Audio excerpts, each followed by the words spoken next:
Sedangkan di gua terlihat kondisi Mei tidak baik-baik saja. Nagiri lantas meminta tolong kepada Fuji untuk membuatkan obat. Dan akhirnya dibuatkanlah obat demam sederhana. Sembari mengobati Mei, si Fuji ini menyuruh Mei menceritakan tentang dirinya dan juga Tensen lain. Serta apa sebenarnya tujuan Tuan Tensen. Sementara di tempat lain, si Gabimaru mengajak si Gentet, Toma, Shion, dan juga Nurugai untuk latihan bertarung melawannya. Karena si Gabimaru ingin mencoba latihan pengendalian Tao. Si Gentet terlihat emosi karena si Gabimaru terlalu meremehkannya karena menyuruh mereka semua mengeroyok dirinya. Tanpa pikir panjang, si Gentet langsung maju bersama Toma. Namun karena si Gabimaru ini sudah bisa melihat pergerakan mereka dengan pandangan Tao, si Gabimaru dengan mudah mengatasi serangan mereka berdua. Begitu si Nurugai dan Shion maju, ternyata usaha mereka sia-sia dan mereka tetap tidak dapat mengalahkan Gabimaru. Si Gabimaru menggunakan teknik pembalik yang artinya menggunakan Tao lawan untuk balik menyerang. Di sana si Nurugai dan Shion dibuat takjub karena si Gabimaru menjadi lebih kuat dengan menguasai Tao. Si Shion masih ragu apakah penjahat seperti Gabimaru ini bisa dipercaya dan diajak bekerja sama. Shion menjelaskan kepada Gabimaru kalau Tao mungkin dibagi beberapa jenis. Dan jika kita bisa memanfaatkan jenis Tao itu, mungkin saja Tensen bisa dikalahkan. Nah setelah itu, si Toma ini mendatangi Gentet dan memohon kepadanya untuk mengajari ilmu berpedang. Di sana si Toma memotong rambutnya sendiri untuk menampakkan betapa seriusnya ia ingin diajari ilmu berpedang dari seorang Gentet. Melihat kesungguhan Toma, akhirnya si Gentet bersedia mengajarinya. Toma bersedia melakukan apapun demi bisa bertarung bersama sang kakak. Nah, sementara di tempat lain, si Chobe masih beradu mekanik bersama dengan Rin. Di sana Rin menyadari kalau tubuh Chobe sudah menyatu dengan bunga eliksir yang membuat tubuhnya bisa beregenerasi. Namun tubuh Chobe ini spesial guys, yang biasanya bunga eliksir ini mengubah tubuh manusia menjadi cairan tan, namun tubuh Chobe ini malah bercampur dengan tanaman itu sendiri, dan ini fenomena langka. Setelah itu, Rin ini menyerang Chobe habis-habisan, tentunya untuk mempelajari tubuh Chobe. Tak punya pilihan lain, si Chobe ini menggunakan wujud iblisnya dan membalas serangan Rin. Dengan serangan brutal dari Chobe, tubuh Rin hancur berkeping-keping hingga tak ada reaksi lagi. Di sana si Chobe yakin kalau Rin sudah pasti meninggoy. Namun betapa kagetnya Chobe, si Rin ini malah muncul di belakangnya dengan sehat walafiat. Dan bahkan ia muncul dengan banyak kage bunshin. Rin berniat membawa Chobe ke istana untuk diteliti. Sebelum tubuhnya Chobe makin tak terkendali, si Rin ini memingsankannya dan membawanya ke istana. Nah, sadar-sadar si Chobe ini sudah berada di atas kasur di dalam istana Tensen. Di sana si Rin berubah wujud menjadi wanita ingin melakukan Bojujutsu dengan Chobe. Tentunya untuk meneliti Tao di tubuhnya Chobe. Bojujutsu berfungsi untuk menyirkulasikan energi Tao dan juga membantu memulihkan Tao yang hilang. Rin menjelaskan juga kalau Tao terbagi beberapa jenis, yaitu Tao kayu, api, tanah, logam, dan juga air. Tao tersebut ada yang saling mengalahkan dan ada yang saling menghasilkan. Sementara di gua, si Pucci menceritakan tentang sejarah pulau ini. Kalau para Tensen ini diciptakan oleh seorang ahli kimia terkenal yang meneliti keabadian dengan menganut agama Taoisme. Dalam kepercayaan Taoisme, semua fenomena konon dibentuk oleh energi Tao.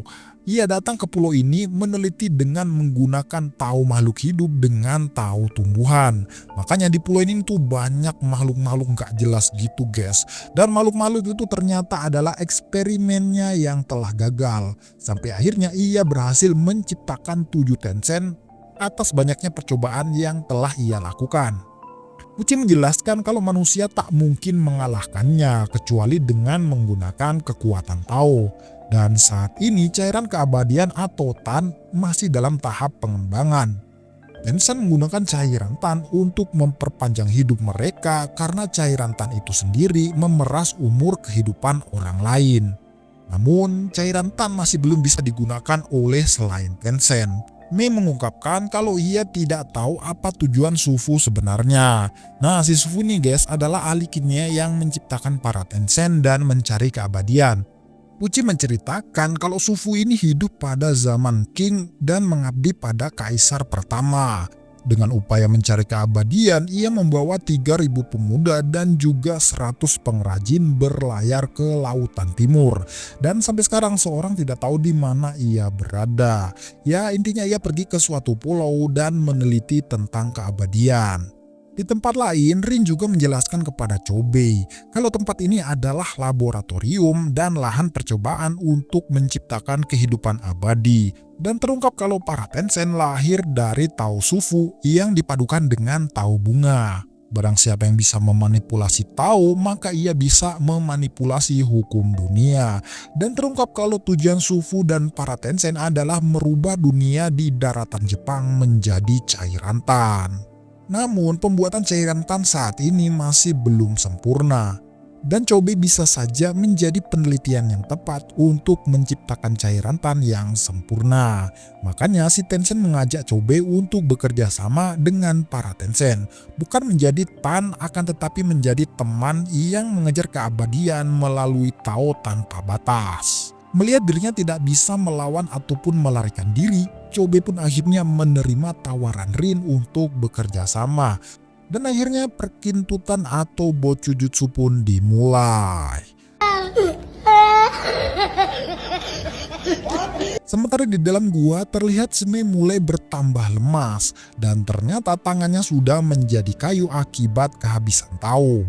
Sasagiri menawarkan diri untuk mentransfer Tao-nya seperti yang dilakukan pada Gabimaru. Mei menjawab kalau itu tidak cukup.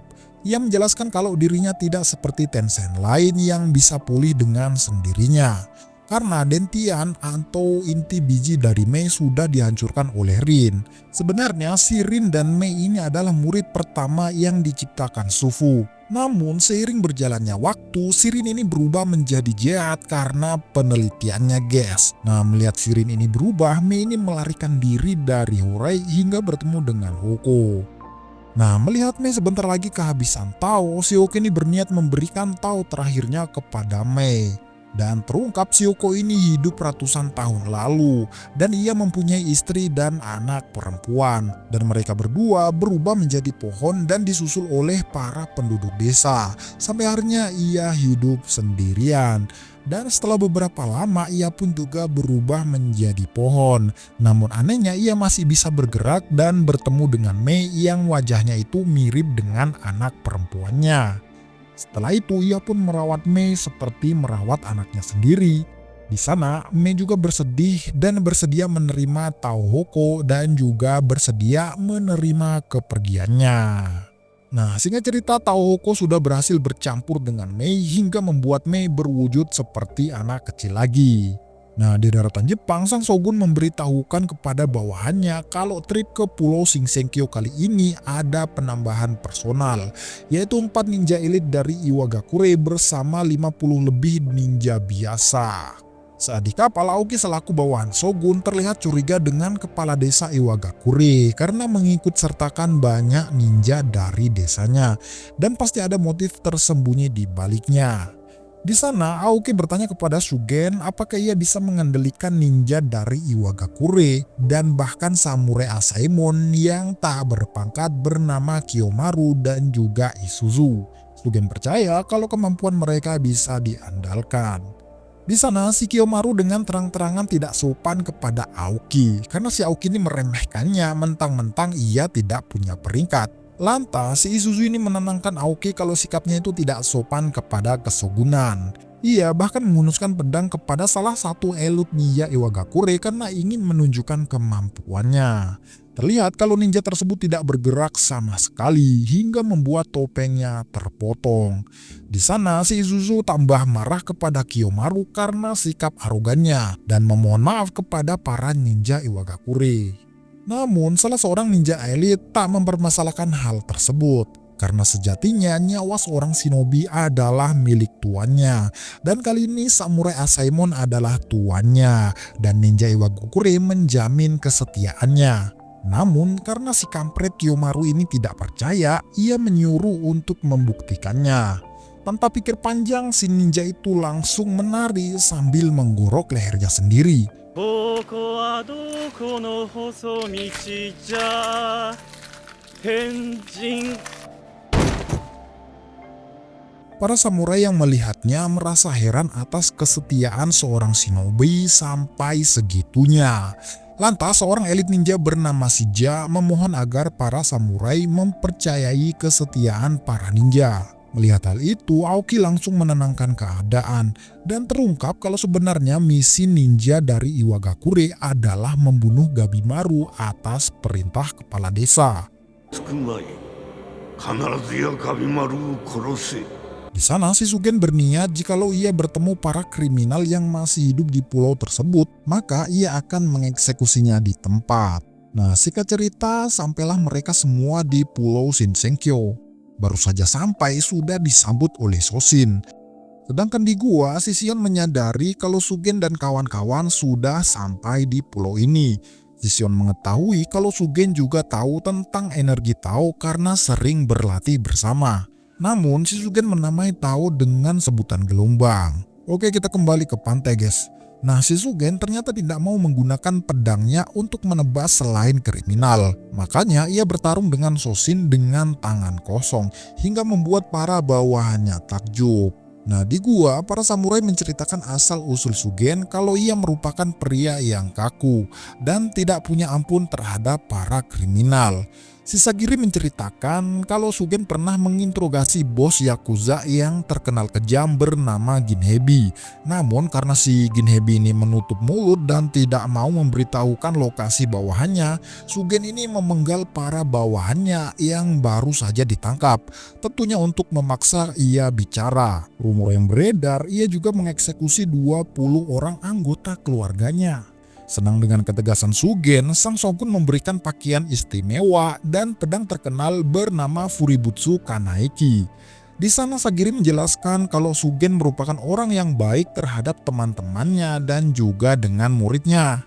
Si Fuchi lantas membocorkan kalau Sugen adalah cinta pertama Sagiri hingga si Sagiri ini merasa malu. Ya, intinya si Sagiri ini mengagumi Sugen karena dengan rekomendasi Sugen, si Sagiri ini mendapatkan peringkat.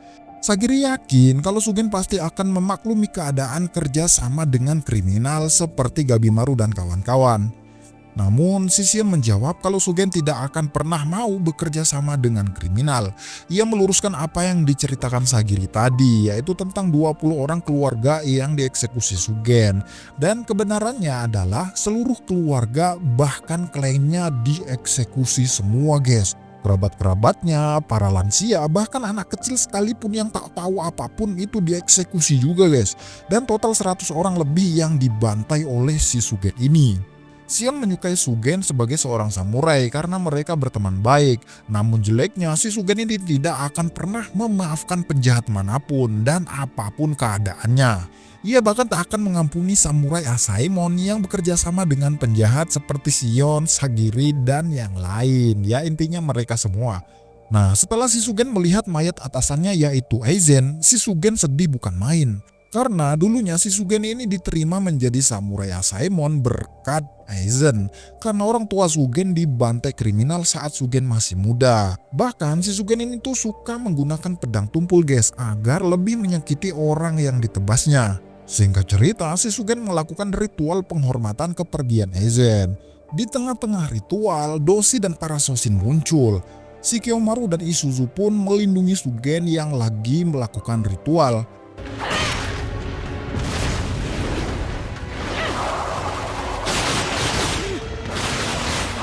Sementara Shinja sebagai pemimpin ninja memerintahkan anggotanya untuk membantai para Shoshin. Dan terungkap kalau bertarung ninja Krocho yaitu dengan jumlah mereka yang banyak. Saat Sugen selesai melakukan ritual, ia pun langsung menebas Shoshin yang mendekatinya. Melihat tongkat Shoshin tergeletak di sana, ia pun menumpulkan pedangnya guna membantai para Shoshin sekejam mungkin untuk membalaskan dendamnya terhadap Aizen. Singkat cerita, para Shoshin sudah dikalahkan dan menyisakan Doshi kepala kubis. Kemudian Shisugen menginterogasi Doshi tersebut sambil mencabik-cabik kulitnya. Setelah itu datanglah si Jika mengajak Sugen untuk pulang ke daratan Jepang melapor kepada Shogun tentang spesies baru yang ia temui.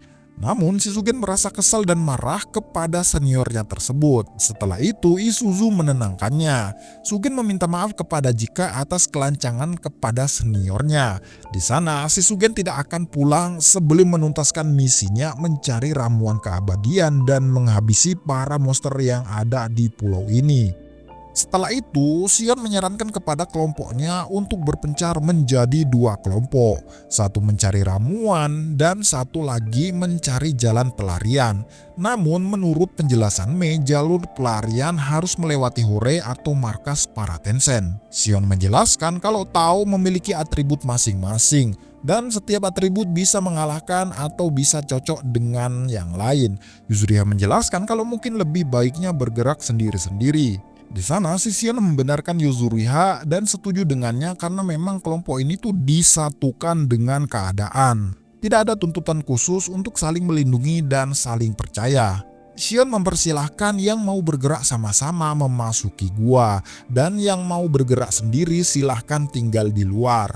Dan ternyata semua memasuki gua yang artinya mereka harus bergerak bersama-sama menyusun strategi. Dan episode 3 dan 4 pun akhirnya selesai. Oke, segini dulu guys cerita kali ini. Semoga kalian terhibur. Sampai jumpa di episode selanjutnya.